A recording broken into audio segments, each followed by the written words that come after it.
Today, we're going to unpack the epic three-decade story of modern globalization. I mean, it's a heck of a story. It's got everything. An explosive beginning right after the Cold War, a painful reckoning, and now a total reinvention of the world economy. So where do we even begin? You know, when you hear this quote, it sounds like it could have been written yesterday, right? It's basically a description of an Amazon Prime paradise. But the crazy part is, the famous economist John Maynard Keynes was writing about the world way back in 1914. He was describing a previous golden age of global connection, an age that, well, ended abruptly and very, very violently. That's a powerful idea to keep in the back of your mind as we go through this. Okay, so let's set the scene. It's the 1990s. The Berlin Wall is rubble, and this incredible wave of optimism is just washing over the entire globe. This was the birth of modern globalization, a time of just explosive growth and this powerful belief that the whole world was becoming one giant, integrated marketplace. To really get a feel for the sheer speed of this change, just look at this number. Back in the late 1980s, this was how much currency was traded every single day, $190 billion. Now that sounds like a huge number, for sure, but trust me, it was just the warm-up act. Because by 1995, just a few years later, that daily number had absolutely skyrocketed to $1.2 trillion. Yeah, trillion with a T. Money was just flying across borders at a speed nobody had ever seen before. It really felt like there were no limits to this new, connected world. So you have to ask, what was the big idea driving all this? Well, the intellectual engine behind it all was this deceptively simple theory from way back in the 19th century called comparative advantage. The core idea isn't that you have to be the absolute best at making something. It's simpler. It's that everyone wins if each country just focuses on what it's relatively good at. You play to your strengths. Okay, so let's make this super clear. Check out this table. You've got West and East. Now, West is actually better at making both computers and bicycles. So you might think, well, West should just do everything, right? But look closer. West's real superpower is making computers. East, on the other hand, is relatively better at making bicycles. So if West goes all in on computers and East focuses on bikes, and then they trade, the total amount of everything goes up. The pie gets bigger for everyone. That was the promise. Trade wasn't a zero-sum game. But, okay, let's pump the brakes for a second. Here's a little reality check. Even back then, at the absolute peak of all this optimism, the idea of a perfectly flat world wasn't quite true. Turns out most investment was still being financed at home.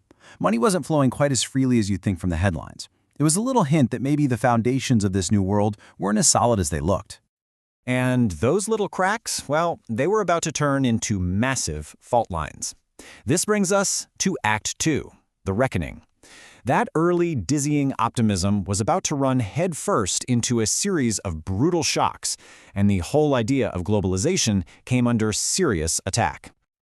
You can almost pinpoint the moment the mood started to shift. It was 2006, with the collapse of these huge global trade talks.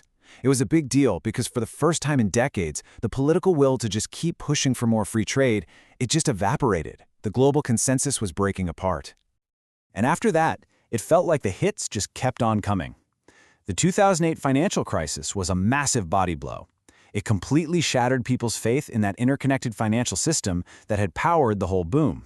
And by 2019, all these events gave rise to a new and kind of scary word, deglobalization. And deglobalization is pretty much exactly what it sounds like. For the first time in modern memory, all the things we used to measure globalization, trade, investment, capital flows, they were all going in reverse. Everything that had been going up, up, up was suddenly going down. The world was starting to pull apart.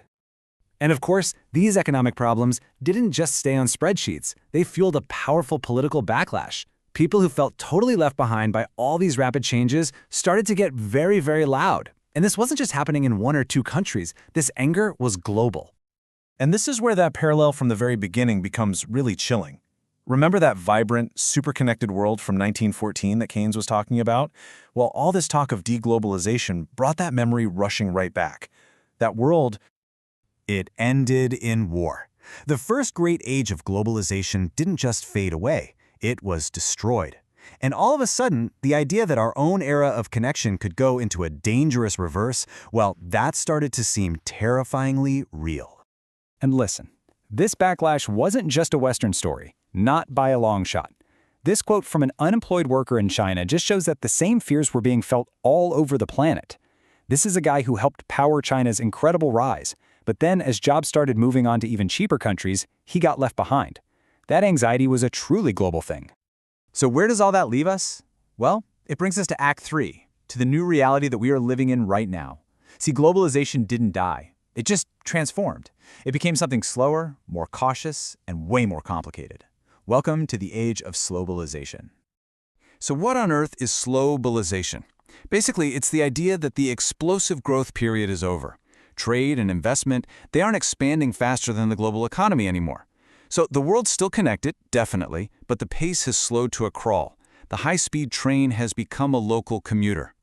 And this chart, this picture tells the whole story. Just look at the contrast. You've got that steep, rapid climb during the boom years, and then after the financial crisis, it just flatlines. The engine didn't shut off completely, but it was throttled way, way back. Now, it's really tempting to blame this all on politics and trade wars, and that's part of it, for sure. But there were deeper things going on. The easy wins, like making shipping cheaper, were mostly gone. And big companies started realizing, hey, maybe having our supply chain stretched all the way across the planet has some hidden risks. On top of that, China started making more of its own stuff instead of just assembling parts from other places. And if all that wasn't enough, another layer got added to this, and it's a really big one. The global economy started to fracture along geopolitical lines.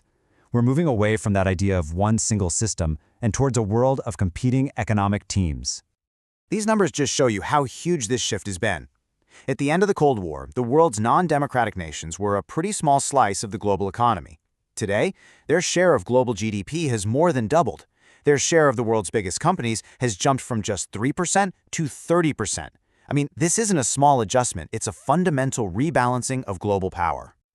And this visual just hammers the point home.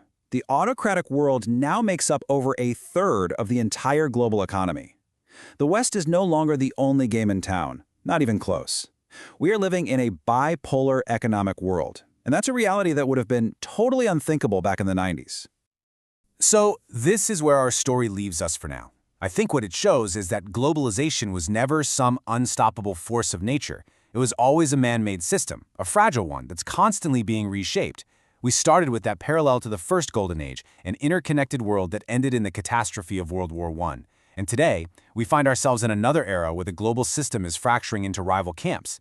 It leaves us with a really unsettling question. As our world divides again, can we avoid repeating the mistakes of the past? Will this time be any different?